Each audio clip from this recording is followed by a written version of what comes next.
கர்த்தருடைய பரிசுத்த நாமம் மகிமைப்படுவதாக. கர்த்தர் உங்கள் அனைவரையும் ஆசிர்வதிப்பாராக. வேதப்புரட்டு செய்தி எண் 21 குறித்து நாம் பார்க்க போகின்றோம்.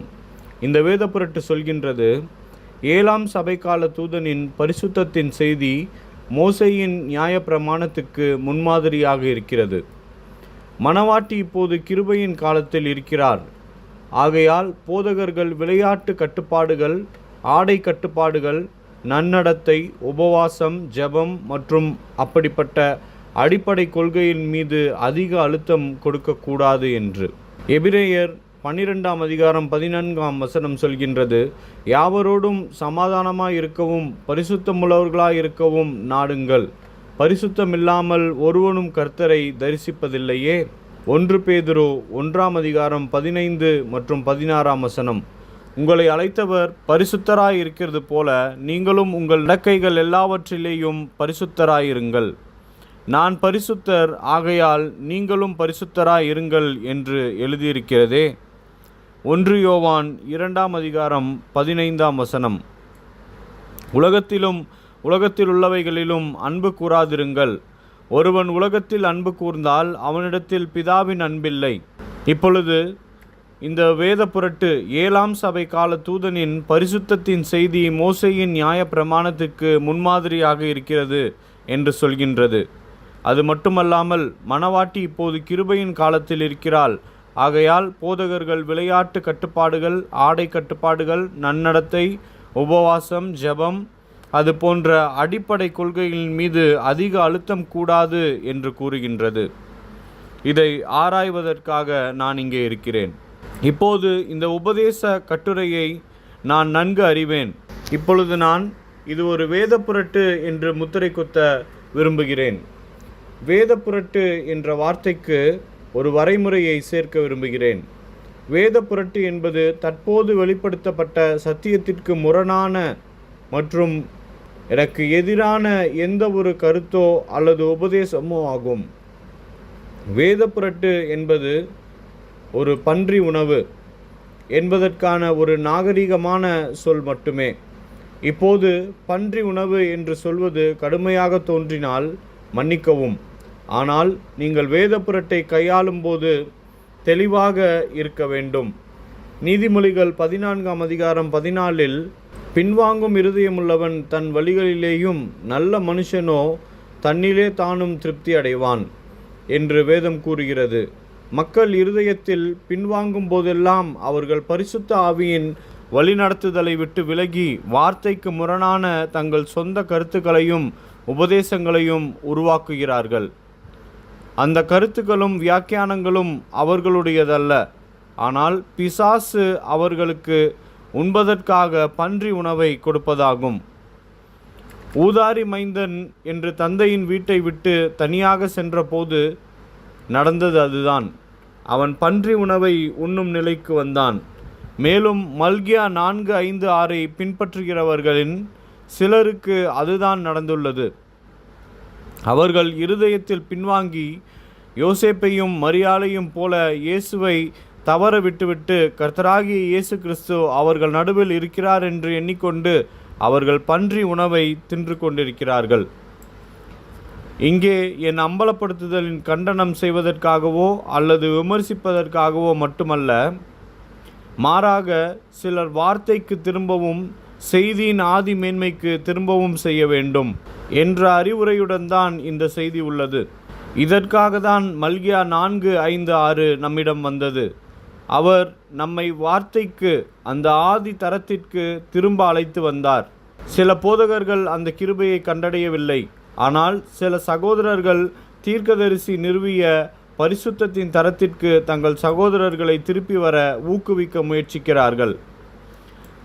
சில சந்தர்ப்பங்களில் வில்லியம் பிரெனாமின் பரிசுத்தத்தின் செய்தி மோசேயின் நியாயப்பிரமாணம் என்று வகைப்படுத்தப்படலாம் என்பதை நான் ஒப்புக்கொண்டாலும், தீர்க்கதரிசியின் செய்தி ஒட்டுமொத்தமாக அப்போஸ்தல உபதேசங்களின் மறுசீரமைப்பு என்றே கூற விரும்புகிறேன்.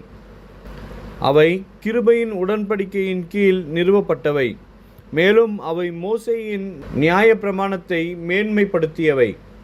வில்லியம் பிரெனாம் தேவனுடைய தீர்க்கதரிசி கர்த்தருடைய அந்த மகத்தான பயங்கரமான நாளின் வருகையை முன்னறிவிக்க மல்கியா 4:5-6 எலியா என்ற அடையாளம் காணப்பட்டார். அவருடைய வருகையின் முழு நோக்கமும் எல்லாவற்றையும் திரும்ப அளிப்பதாகும். அவர் வந்தபோது அவர் அப்போஸ்தல உபதேசங்கள் அனைத்தையும் திரும்ப அளித்தார்.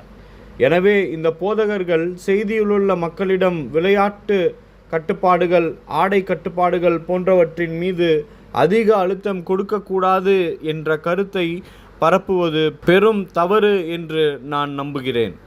வில்லியம் பிரெனாம் உலகம் முழுவதும் 33 வருடங்கள் பிரசங்கித்தார்.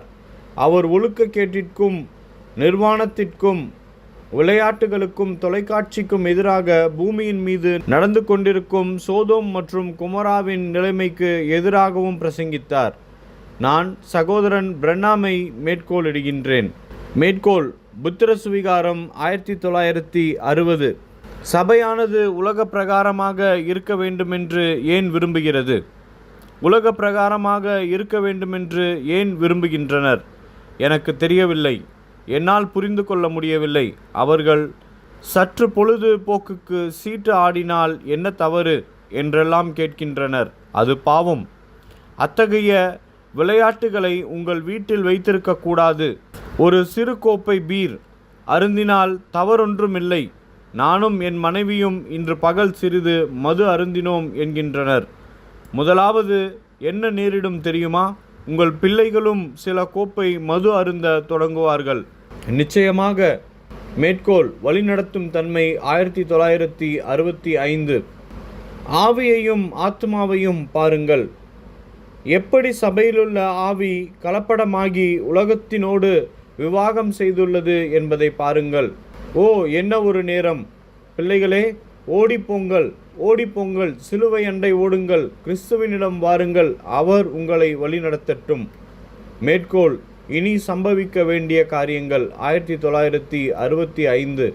நீங்கள் உலகத்திலும் உலகத்தில் உள்ளவைகளிலும் அன்பு கூர்ந்து அவ்வழியில் சென்றால் நீங்கள் விழுந்து போவீர்கள். பாருங்கள், அதை விட்டு வெளியே வாருங்கள். நீங்கள் ராஜாவின் குமாரரும் குமாரத்திகளுமாய் இருக்கிறீர்கள். நற்பண்புள்ள பெண்களும் ஆண்களுமாக இருங்கள். கிறிஸ்தவர்களைப் போல நடவுங்கள். கிறிஸ்தவர்களைப் போல வாழுங்கள். கிறிஸ்துவைப் போல் நடந்து கொள்ளுங்கள். ஞாபகம் கொள்ளுங்கள், இந்த அறிவுரைகளுடன் உங்களை நான் நியாய தீர்ப்பில் சந்திப்பேன். இப்போது உலகத்தில் இந்த அனைத்து காரியங்களும் 1 யோவான் 2:15 அடங்கியுள்ளது என்று நான் நம்புகிறேன். உலகத்திலும் உலகத்தில் உள்ளவைகளிலும் அன்பு கூறாதிருங்கள்.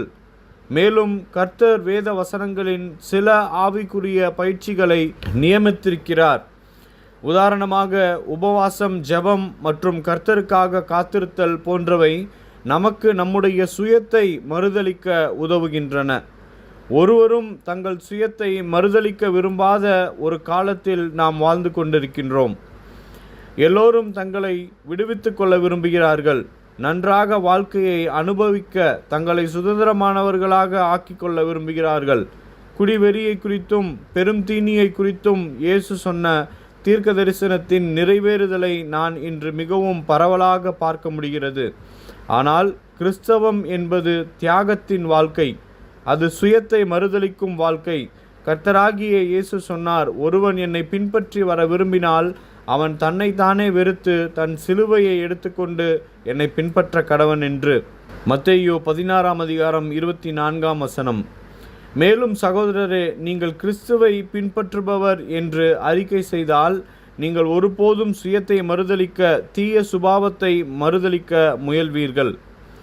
இப்போது அப்போஸ்தலனாகிய பவுல் சொன்னார், இவ்விதமாக நாம் விசுவாசத்தினாலே நீதிமான்களாக்கப்படுவதற்கு நியாய பிரமாணம் நம்மை கிறிஸ்துவனிடத்தில் வழிநடத்துகிற உபாத்தியாய் இருந்தது. கலாத்தியர் 3:24. அவர் இன்னொரு இடத்திலும் சொன்னார், இஸ்ரவேல் புத்திரரில் மீறுதலின் நிமித்தம் நியாய பிரமாணம் சேர்க்கப்பட்டது என்று. கிறிஸ்து இயேசுவை பற்றும் விசுவாசத்தினாலே பலிக்கிற வாக்குத்தத்தம் விசுவாசம் உள்ளவர்களுக்கு அளிக்கப்படும்படி வேதம் எல்லாரையும் ஏகமாய் பாவத்தின் கீழ் அடைத்து போட்டது. கலாத்தியர் 3:19-22 ஆனால் அவர் வந்தபோது அவர் நியாய பிரமாணத்தை பிரசங்கிக்க வந்தார். நியாய பிரமாணத்தை பிரசங்கித்தது மாத்திரமல்ல, அவர் நியாய பிரமாணத்தை மகிமைப்படுத்தி அதை கனமுள்ளதாக்கினார் என்பதை நீங்கள் கவனிக்க வேண்டும் என்று நான் விரும்புகிறேன். இது ஏசாயா 42:21 உள்ள தீர்க்க தரிசனத்தின் நேரடி நிறைவேறுதலாக இருந்தது. கர்த்தர் தமது நீதி நிமித்தம் அவர் மேல் பிரியம் வைத்திருந்தார். அவர் வேதத்தை முக்கியப்படுத்தி அதை மகிமையுள்ளதாக்குவார். மல்கியா 4 விசுவாசிகள் நாம் நியாய பிரமாணத்தை பிரசங்கிக்க வேண்டியதில்லை என்று கூறுகிறார்கள். ஏனென்றால் கர்த்தராகிய இயேசு கிறிஸ்து வந்தபோது அவர் நியாய பிரமாணத்தை பிரசங்கிக்க மாத்திரம் செய்யவில்லை, ஆனால் அவர் அதை கனமுள்ளதாக்கினார். கனமுள்ளது என்ற அந்த வார்த்தை நியாய பிரமாணத்தை கைக்கொள்ளவோ அல்லது அதை கனம் பண்ணவோ இஸ்ரவேல் புத்திரர்களால் ஒருபோதும் முடியவில்லை என்பதை நமக்கு சொல்கிறது. நீங்கள் நியாய பிரமாணத்தை எப்படி கனம் பண்ணுவீர்கள்? அதற்கு கீழ்ப்படிந்தவன் மூலம் நியாய பிரமாணத்தை கனம் பண்ணுகிறீர்கள். வேத வசனம் கூறுகிறது, உன் தகப்பனையும் உன் தாயையும் கனம் பண்ணுவாயாக என்று. இதை நீங்கள் எப்படி செய்கிறீர்கள்? அவர்களுக்கு கீழ்ப்படிவதன் மூலம்தானே. எனவே இயேசு வருவதற்கு முன் தேவனுடைய ஜனங்கள் ஒருபோதும் நியாயப்பிரமாணத்தை கைக்கொள்ள முடியவில்லை. ஏனென்றால் அவர்களுக்கு தேவனுடைய கிருபைக்குள் பிரவேசம் இல்லாதிருந்தது. வேதாகமம் கூறுகின்றது, நியாயப்பிரமாணம் மோசேயினாலே கொடுக்கப்பட்டது, ஆனால் கிருபையும் சத்தியமும் கர்த்தராகிய இயேசு கிறிஸ்துவினால் உண்டாயின என்று. மேலும் கவனியுங்கள், அவர் வந்தபோது அவர் சொன்னார், நான் நியாயப்பிரமாணத்தை ஆனாலும் தீர்க்க தரிசனங்களை ஆனாலும் அழிக்கிறதற்கு வந்தேன் என்று எண்ணிக்கொள்ளாதேயுங்கள். அழிக்கிறதற்கு அல்ல, நிறைவேற்றுகிறதற்கே வந்தேன். கொலை செய்யாதிருப்பாயாக என்று பூர்வத்தாருக்கு சொல்லப்பட்டதை கேட்டிருக்கிறீர்கள். எவனையாகிலும் கொலை செய்தால் அவன் நியாயப்பிரமாணத்துக்கு ஏதுவாய் இருப்பான் என்று. ஆனால் நான் உங்களுக்கு சொல்கிறேன், தன் சகோதரனை நியாயமில்லாமல் கோபித்துக் கொள்கிற எவனும் நியாய பிரமாணத்துக்கு ஏதுவாயிருப்பான். பின்பு அவர் தொடர்ந்து சொன்னார், விபச்சாரம் செய்யாதிருப்பாயாக என்று பூர்வத்தாருக்கு சொல்லப்பட்டிருக்கிறதை கேட்டிருக்கிறீர்கள். ஆனால் நான் உங்களுக்கு சொல்கிறேன், ஒரு ஸ்திரீயை இச்சையோடு பார்க்கிற எவனும் தன் இருதயத்தில் அவளோடு விபச்சாரம் செய்தாயிற்று. அவர் என்ன செய்து கொண்டிருந்தார்? அவர் நியாய பிரமாணத்தை மகிமைப்படுத்தி கொண்டிருந்தார். அவர் பாவத்தின் அடிவேர் வரை, இருதயத்தின் எண்ணங்கள் மற்றும் நோக்கங்கள் வரை இறங்கி கொண்டிருந்தார். நம்முடைய நாளிலும் காலத்திலும் நடந்திருப்பது என்னவென்றால், சுவிசேஷத்தின் விசுவாசிகள் கிருபையால் நியாயப்பிரமாணத்தை நிறைவேற்றுவதற்கு கர்த்தருடைய வருகை ஒரு வழியை உண்டாக்கியது. இது நம்முடைய கர்த்தராகிய இயேசு கிறிஸ்துவின் இரத்த பலியால் கல்வாரியில் சாத்தியமானது. கல்வாரியில் இயேசு கிறிஸ்துவின் இரத்தம் எல்லா பாவங்களின் மன்னிப்புக்காக சிந்தப்பட்டது. சுவிசேஷம் பிரசங்கிக்கப்படும் போது அது ஒரு பாவியின் இருதயத்தை குற்ற உணர்வடைய செய்யும் போது வேதாகமம் சொல்கிறது, கர்த்தருடைய தயவு நம்மை மனம் திரும்புதலுக்குள் நடத்துகிறது என்று. ஒரு பாவி சுவிசேஷ பிரசங்கத்தை கேட்டு மனம் திரும்பும்போது தேவனுடைய ஆவி முதலில் அவனை பாவம் செய்ய ஏதுவாக்கிய அந்த துஷ்ட ஆவியை அவன் இருதயத்திலிருந்து துரத்திவிட்டு அவன் தொடர்ந்து அபிஷேகமுள்ள பிரசங்கத்தின் கீழ் அமரும்போது அவன் தெய்வீக வெளிப்பாட்டை பெறுகிறான். அதுவே இயேசு கிறிஸ்துவின் விசுவாசம். அதுவே சரியான நோக்கத்தையும் குறிக்கோள்களையும் கொண்டு தேவனுடைய கிருபைக்குள் அவனுக்கு பிரவேசத்தை அளிக்கிறது. ரோமர் 5:1 மற்றும் 2 இவ்விதமாக நாம் விசுவாசத்தினாலே நீதிமான்களாக்கப்பட்டிருக்கிறபடியால் நம்முடைய கர்த்தராகிய இயேசு கிறிஸ்து மூலமாய் தேவனிடத்தில் சமாதானம் பெற்றிருக்கிறோம். அவர் மூலமாய் நாம் இந்த கிருபையில் பிரவேசிக்கும் ஸ்லாக்கியத்தை விசுவாசத்தினால் பெற்று நிலை கொண்டிருந்து தேவ மகிமையை அடைவோம் என்கின்ற நம்பிக்கையினாலே மேன்மை பாராட்டுகிறோம். பழைய ஏற்பாட்டு ஜனங்களுக்கு தேவனுடைய கிருபைக்குள் இந்த பிரவேசம் ஒருபோதும் இருந்ததில்லை. ஆகையால் அவர்களால் நியாயப்பிரமாணத்தின் அனைத்து தேவைகளையும் நிறைவேற்ற முடியவில்லை. கர்த்தராகிய இயேசு கிறிஸ்துவின் இந்த விசுவாசம் பழைய ஏற்பாட்டு காலங்களில் அவர்களுக்கு பிரசங்கிக்கப்படவில்லை. வேதாகமம் சொல்கிறது, விசுவாசம் கேள்வியினால் வரும், கேள்வி தேவனுடைய வார்த்தையினாலே வரும் என்று. மேலும் வேதவசனம் தொடர்ந்து சொல்கிறது, பிரசங்கிக்கிறவன் இல்லாவிட்டால் எப்படி கேள்விப்படுவார்கள்? அனுப்பப்படாவிட்டால் எப்படி பிரசங்கிப்பார்கள் என்று. இந்த வேதவசனம் நாம் செய்தியில் உள்ள பிரச்சனையின் மைய பகுதியை தாக்குகிறது. அது தீர்க்கதரிசியை பற்றியது. மனிதர்கள் செய்தியை ஏற்றுக்கொண்டிருக்கிறார்கள். அவர்கள் செய்தியுடன் தங்கள் பழைய ஸ்தாபன பிறப்புகளுடனும் அபிஷேகத்துடனும் தீர்க்கதரிசி கொண்டு வந்த சத்தியத்தை ஒப்புக்கொள்ளாமல், மனம் திரும்புதல் இல்லாமல், எல்லாவற்றையும் மீண்டும் முதலிலிருந்து ஆரம்பிக்காமல், தீர்க்கதரிசியின் செய்தியின் தெய்வீக வெளிப்பாடு இல்லாமலும் பிரசங்கிப்பதற்கு தெய்வீக அழைப்பு இல்லாமலும் வந்திருக்கிறார்கள். அவர்கள் செய்தியை கையாண்டு தங்கள் சொந்த கருத்துக்களையும் வியாக்கியானங்களையும் செய்திக்குள் புகுத்துகிறார்கள்.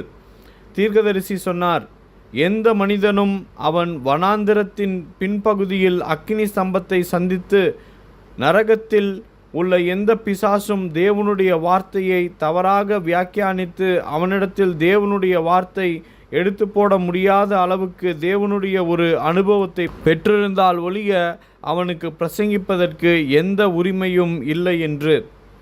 மேற்கோள்: பரலோக மணவாளன் மற்றும் பூமிக்குரிய மணவாட்டியின் வருங்கால இருப்பிடம் 1964. அக்னிஸ்தம்பம் காட்சியளிக்க பரிசுத்த பூமியில் அவரை சந்தித்தவராய், தான் எங்கே நிற்கிறார் என்பதை அறிந்தவராய் இருந்த மோசேயைப் போல நீங்கள் இல்லாவிட்டால் ஒரு மனிதனுக்கும் பிரசங்கிக்க எவ்வித உரிமையும் இல்லை. அதுதான் பிரச்சனை. செய்தியை பிரசங்கிக்க அனுப்பப்படாத, எந்த அழைப்பும் இல்லாத அநேக பிரசங்கிகள் நம்மிடம் இருக்கிறார்கள். எனவே பழைய ஏற்பாட்டின் கீழ் இருந்த ஜனங்களுக்கு தேவனுடைய கிருபைக்குள் செல்லும் பிரவேசம் ஒருபோதும் இருந்ததில்லை. ஆனால் ஏசாயாவின் மூலம் கர்த்தர் இன்னொரு உடன்படிக்கை வரப்போகிறது என்று தீர்க்க தரிசனம் உரைத்தார்.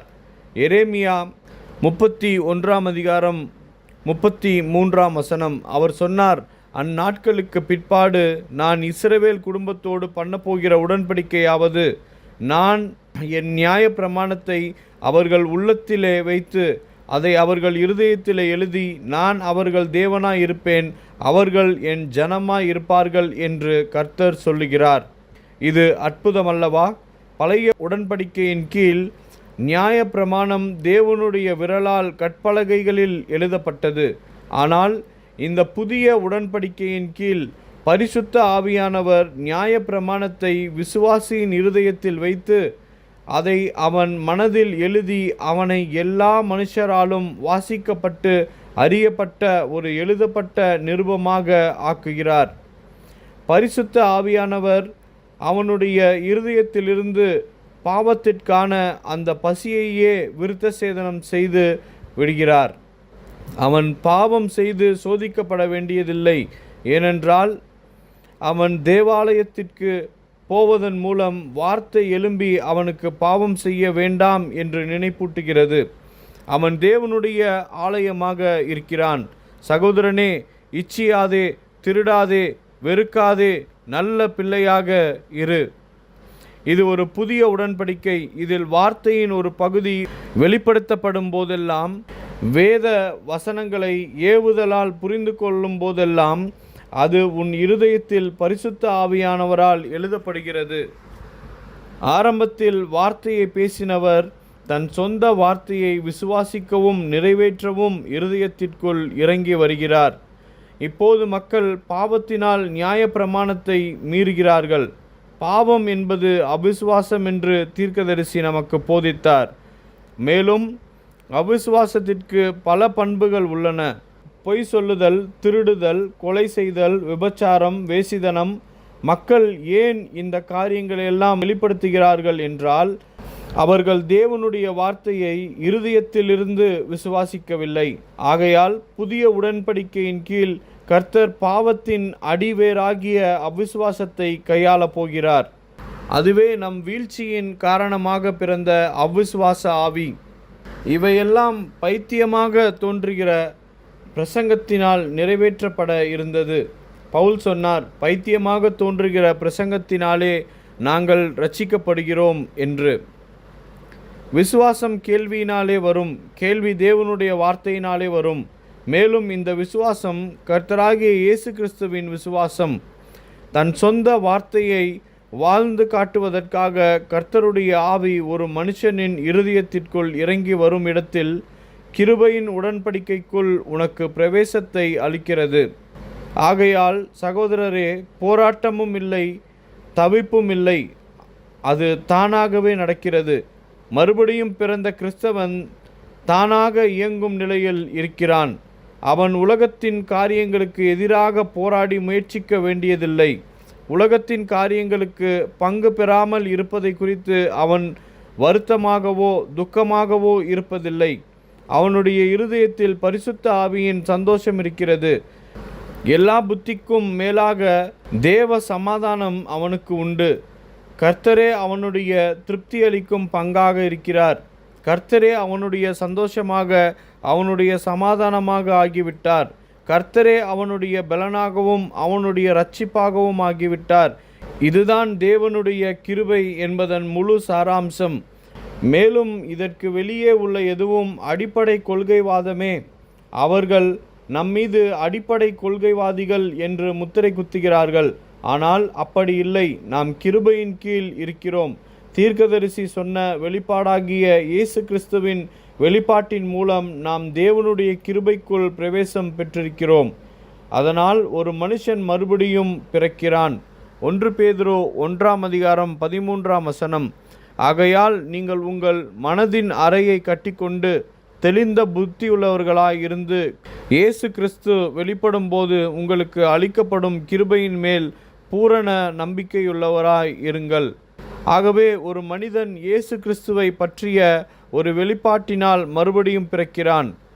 அதன் பிறகு அப்போஸ்தலனாகிய பவுல் சொல்லுகிற வண்ணமாக, ஒருவன் கிறிஸ்துவுக்குள்ளாய் இருந்தால் புது சிருஷ்டியாய் இருக்கிறான், பழையவைகள் ஒளிந்து போயின, எல்லாம் புதிதாயின. ஒரு உண்மையான விசுவாசியின் வாழ்க்கையில் ஒரு மாற்றம் நிகழ்கிறது. அவனுடைய பசிகளும் அவனுடைய லட்சியங்களும் மாற்றப்படுகின்றன. அவனுக்கு உலகத்தின் மேலும் உலகத்தின் காரியங்களின் மேலும் ஆசை இல்லை. ஆனால் செய்தியினுள்ள சகோதரர்கள் சிலருக்கு என்ன நடந்து கொண்டிருக்கிறது என்றால், அவர்கள் தங்கள் மாம்ச சுபாவத்தின் செய்தியில் வெளிப்பாடு இல்லாமல் தேவனுக்கு ஊழியம் செய்ய முயற்சிக்கிறார்கள்.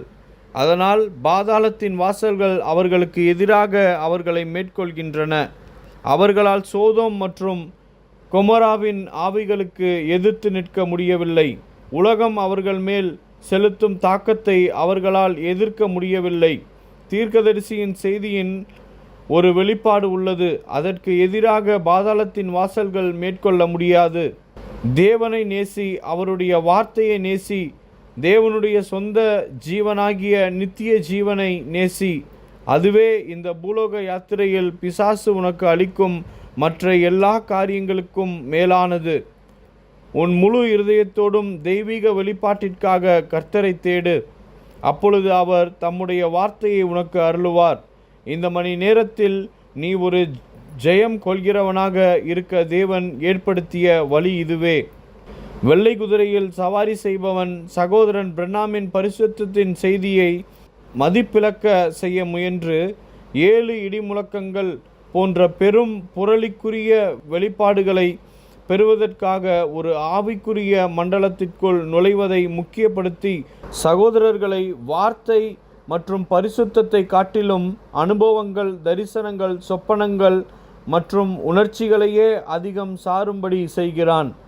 ஆகையால் அவர்கள் தெய்வீக வெளிப்பாட்டை பெறுவதற்கான தேவனுடைய திட்டத்திற்கும் தீர்மானத்திற்கும் வெளியே இருந்து கொண்டு தேவனுடைய கிருபையை அணுக முடியாமல் இருக்கிறார்கள்.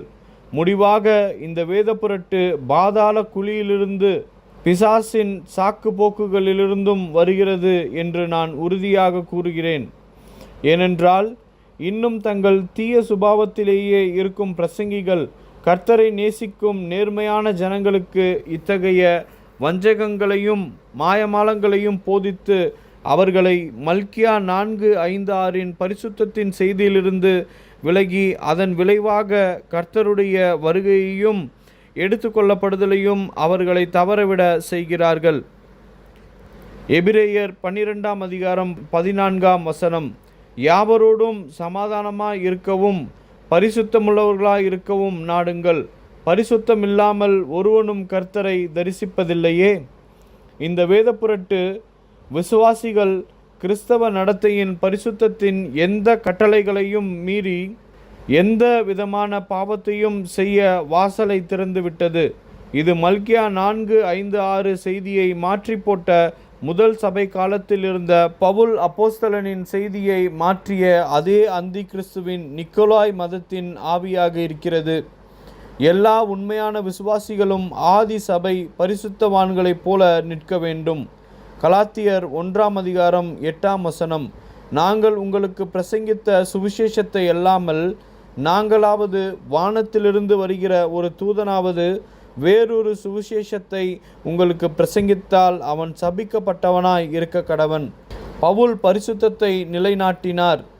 அது இருண்ட காலங்களில் இழக்கப்பட்டது. ஆனால் அது மல்கியா 4:5-6 எலியாவால் மறுபடியும் திரும்ப அளிக்கப்பட்டது. ஆகவே இது பரிசுத்தம் அல்லது நரகம் என்பதாய் இருக்கிறது. ஆகையால் செய்தியை விசுவாசிக்கிற நாம் எல்லா விளையாட்டு கட்டுப்பாட்டுகள், ஆடை கட்டுப்பாடுகள், நன்னடத்தை, உபவாசம், ஜெபம் மற்றும் அப்படிப்பட்ட அடிப்படை கொள்கைகளை அதிகமாக கடைபிடிக்க கடமைப்பட்டிருக்கின்றோம். இந்த வேத புரட்டை விட்டு நீங்கள் வெளியேறி மல்கியா 4:5-6 நம்முடைய தீர்க்கதரிசி வில்லியம் பிரென்னாம் அவர்களால் கொண்டு வரப்பட்ட பரிசுத்தத்தின் தரத்தை கைக்கொள்ளுங்கள். கர்த்தர் உங்களை ஆசீர்வதிப்பாராக. ஆமேன்.